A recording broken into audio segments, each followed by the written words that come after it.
دیکھیے میں نے دوسرا جو بتایا تھا بہت افسوسناک ہے، اور ہم تمام لوگوں کے لیے، اور خاص طور پر جو غیرت مند مسلمان ہیں، آپ تمام لوگ غیرت مند مسلمان ہیں، عقیدے کے پکے ہیں، تو کیا آپ لوگ میڈیا سے تعلق رکھتے ہیں؟ میڈیا سے خبر پر تو تھوڑا پڑھتے ہیں نا، چاہے پرنٹ میڈیا ہو، الیکٹرانک میڈیا ہو، ٹی وی ہو یا سوشل میڈیا ہو، پڑھتے ہیں؟ آئے دن آپ خبر پڑھتے ہوں گے کہ فلاں مسلم لڑکی فلاں ہندو لڑکے سے شادی ہے نا، اور 3 جو کیا کہتے ہیں ٹائمس آف انڈیا ایک اخبار نکلتا ہے انگریزی میں، اس کی رپورٹ ہے کہ 2022-23 میں جو ان لوگوں کا سیشن چلتا ہے، اس میں 3 لاکھ مسلم لڑکیاں 3 لاکھ ہندو لڑکوں سے شادی کیا ہندوستان سے، 3 لاکھ۔ اور ابھی اخبار میں آیا تھا حیدرآباد کے ایک آدمی، وہ اپنے آپ کو ماڈرن کہتا ہے، ایسا والا ہے، ان کی بیٹی کسی چمار کے ساتھ، چمار جو کپڑا وہ کیا کہتے ہیں اونچی جوتا ووتا سلتا ہے، پالش کرتا ہے، اس کے ساتھ پیار کر لیا اس کی لڑکی نے، اور یہ بڑا مالدار تھا، پھر دھوم دھام سے شادی کرایا اور 2-4 ہزار آدمیوں کو دعوت دیا، پھر اس کے ساتھ وہ شادی کیا۔ تو یہ سب خبریں سنتے رہتے ہیں، تو اس کا علاج کیا ہے؟ اب یہ ہو کیوں رہا ہے؟ ٹھیک ہے ان کی پلاننگ ہے، وہ اپنا کام کر رہے ہیں کہ RSS کی پلاننگ یا غیر مسلم کی پلاننگ یہ ہے کہ ان کی بچیوں کو اس طرح سے ہمارے بچے شادی کریں، اس طرح سے گھر واپسی کرائیں، یہ ان کی پلاننگ ہے۔ ہماری کیا پلاننگ ہے؟ کیا آپ کے کوئلہ بازار میں سب لوگ ذمہ دار لوگ بیٹھ کے اس مسئلے میں کبھی غور کیے کہ بھائی کبھی ہو سکتا ہے ہمارے محلے کی کسی لڑکی کا واقعہ ہو جائے؟ کبھی تو نہیں کیے ہوں گے، سوچے ہوں گے کہ چلو اخبار میں آیا، وہ تو دلی کا ہے، وہ تو حیدرآباد کا ہے، وہ تو جے پور کا ہے۔ آپ نے کبھی غور کیا کہ اس کے روک تھام کے لیے ہمیں کیا کرنا چاہیے؟ ایک بے غیرت باپ نے اپنی بیٹی کی شادی ایک موچی سے کر دیا، وہ بھی دھوم دھام سے کیا، تو کیا یہاں پر اگر کسی لڑکی کا باپ یعنی ولی راضی ہو تو کیا کسی ہندو سے غیر مسلم سے نکاح جائز ہے؟ راضی ہو پھر بھی، ولی کی رضامندی ہو پھر بھی جائز ہے، پھر بھی تو حرام ہے۔ اور اگر اس کو وہ حلال سمجھ کے کرتا ہے تو وہ تو ارتداد ہے، کفر ہے، جس کو اللہ رب العالمین نے حرام قرار دیا۔ سورۃ البقرہ 221 نمبر کی آیت میں پوری تفصیل موجود ہے کہ وہ ان کے ساتھ شادی نہیں کر سکتے اور آپ ان کے ساتھ شادی نہیں کر سکتے۔ والا اب تم مومنون، اللہ نے یہاں تک کہہ دیا کہ ایک مومن غلام اگر ہو تو خیر من مشرک، کروڑ پتی مشرک سے بہتر ہے۔ اگر ایک مسلمان مومن غلام کو نہ ہو تو وہ بھی ایک کروڑ پتی مشرک سے بہتر ہے۔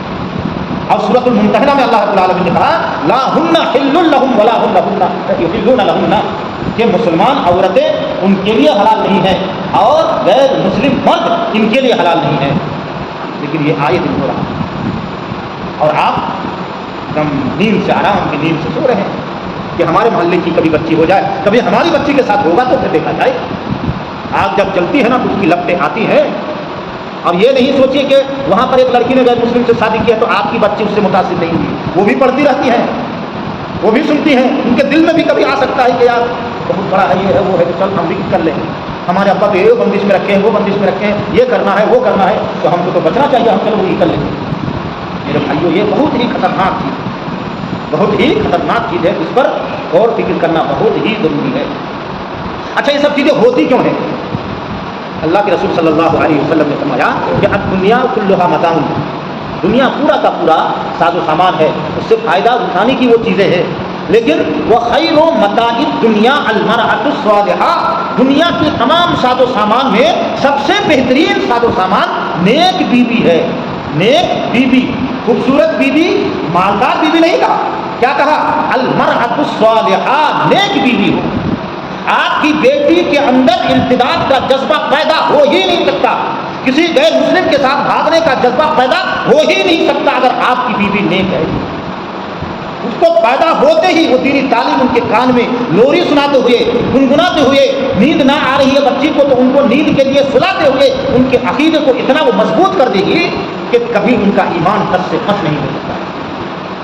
تو گھر کے ماحول کو، آپ کی بچی کو اس طرح کے ارتداد سے بچانے کے لیے پہلی شرط یہ ہے کہ آپ کے گھر کا ماحول دینی ماحول ہے۔ گھر دینی ماحول نہیں ہے، نماز کے وقت میں اذان ہو رہی ہے، ٹی ویاں دھنا دھک چل رہی ہے، اس میں کوئی اگر بزرگ ہے، جماعتی ہے، تو وہ کہتا ہے یار تھوڑا سا تم لوگ یہ کرو یار، تو ان کے سرما حضوری میں ہو سکتا ہے کہ اس کا ولیت تھوڑا کم کر دیں، لیکن اذان کے وقت، نماز کے وقت بھی ٹی ویوں کی گنگناہٹ تمام گھروں میں چل رہی ہے۔ گھر میں نماز کی پابندی نہیں، عقیدے کی درستگی نہیں، باتیں اگر ہوتی ہیں تو صرف دنیاوی باتیں ہوتی ہیں۔ اور ہم لوگ ایسے بھی ہیں کہ اکثر مساجد میں عورتوں کے خطبے کا